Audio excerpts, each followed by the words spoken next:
सोमवार व्रत कथा पूजा विधि उद्यापन विधि। इस कहानी को अंत तक जरूर सुनिएगा। महादेव आपकी हर इच्छा पूरी करे। सोमवार व्रत कथा। हर हर महादेव।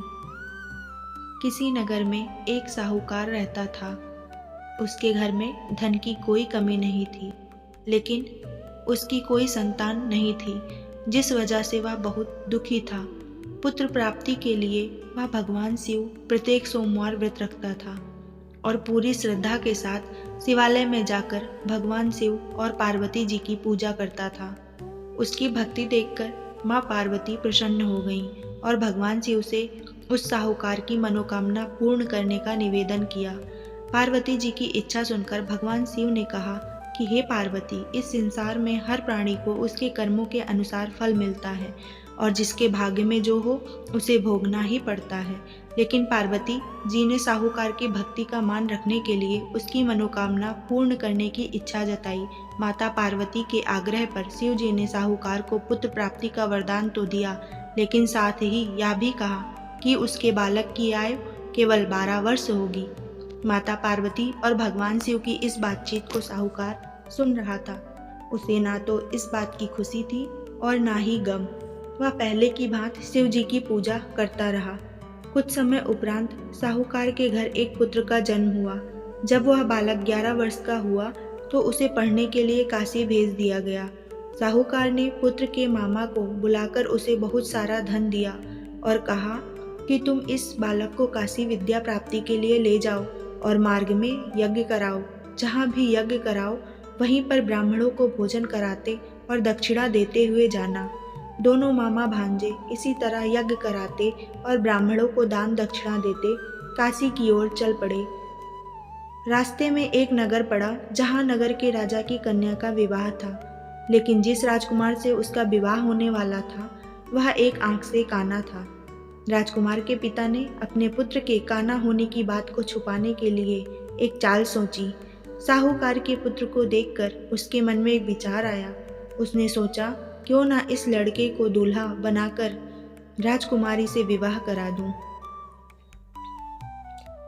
विवाह के बाद इसको धन देकर विदा कर दूंगा और राजकुमारी को अपने नगर ले जाऊंगा।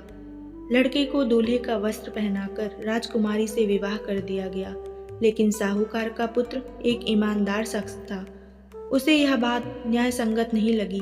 उसने अवसर पाकर राजकुमारी की चुन्नी के पल्ले पर लिखा कि तुम्हारा विवाह मेरे साथ हुआ है, लेकिन जिस राजकुमार के संग तुम्हें भेजा जाएगा वह एक आंख से काना है। मैं तो काशी पढ़ने जा रहा हूँ। जब राजकुमारी ने चुन्नी पर लिखी बातें पढ़ी तो उसने अपने माता पिता को यह बात बताई। राजा ने अपनी पुत्री को विदा नहीं किया, जिससे बारात वापस चली गई।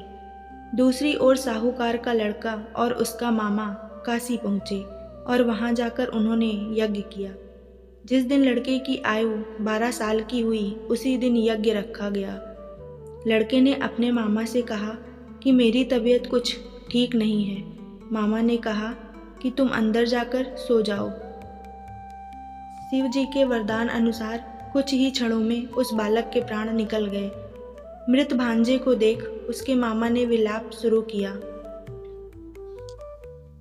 संयोगवश उसी समय शिव जी और माता पार्वती उधर से जा रहे थे।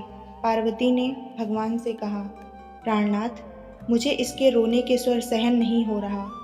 आप इस व्यक्ति के कष्ट को अवश्य दूर करें। जब शिव जी मृत बालक के समीप गए तो वह बोले कि यह उसी साहूकार का पुत्र है जिसे मैंने 12 वर्ष की आयु का वरदान दिया। अब इसकी आयु पूरी हो चुकी है।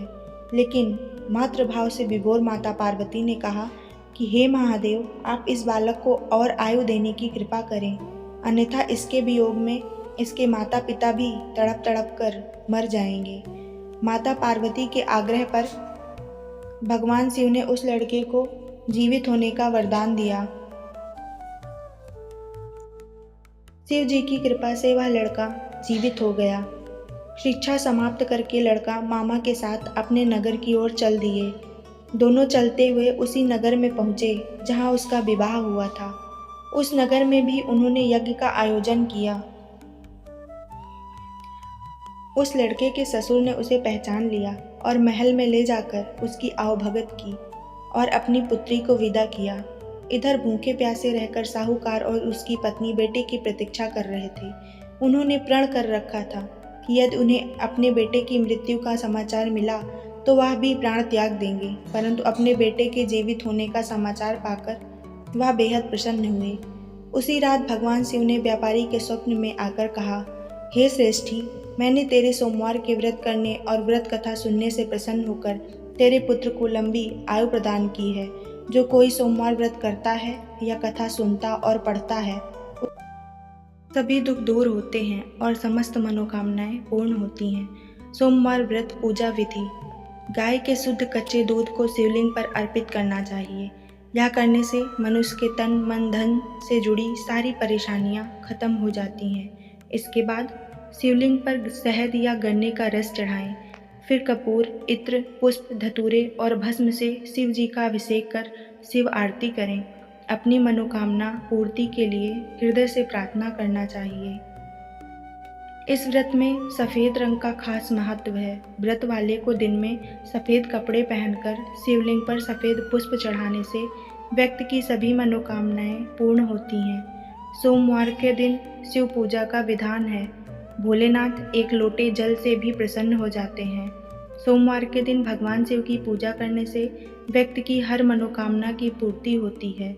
यदि भोलेनाथ की पूजा शिव मंत्र के साथ की जाए तो भाग्योदय के साथ रोजगार उन्नति व मनचाहे जीवन साथी पाने की मनोकामना शीघ्र पूर्ण होती है। शिवलिंग पर जलाभिषेक के बाद गाय का दूध अर्पित करें। इससे तन मन और धन संबंधी हर समस्या दूर होती है। शिवलिंग पर शहद की धारा अर्पित करें। इससे आजीविका, नौकरी व व्यवसाय से संबंधित सभी परेशानियों से छुटकारा मिलता है। लाल चंदन लगाएं व श्रृंगार करें। माना जाता है कि शिवलिंग पर चंदन लगाने से जीवन में सुख शांति आती है। इन उपायों के बाद यथाशक्ति गंध, अक्षत, फूल नैवेद्य अर्पित कर शिव आरती करें। साथ ही शिव जी को अर्पित किए गए दूध शहद को चरणामृत के रूप में ग्रहण करें और चंदन लगाकर मनोकामना पूर्ति हेतु भोलेनाथ से प्रार्थना करें। सोमवार व्रत उद्यापन विधि। सुबह उठकर नित्य कर्म से निवृत्त हो स्नान करें। स्नान के बाद हो सके तो सफ़ेद वस्त्र धारण करें। पूजा स्थल को गंगा जल से जरूर शुद्ध करें। पूजा स्थल पर केले के 4 खंभे के द्वारा चौकोर मंडप बना लें। चारों ओर से फूल और बंधनवार आम के पत्तों का से सजाएं।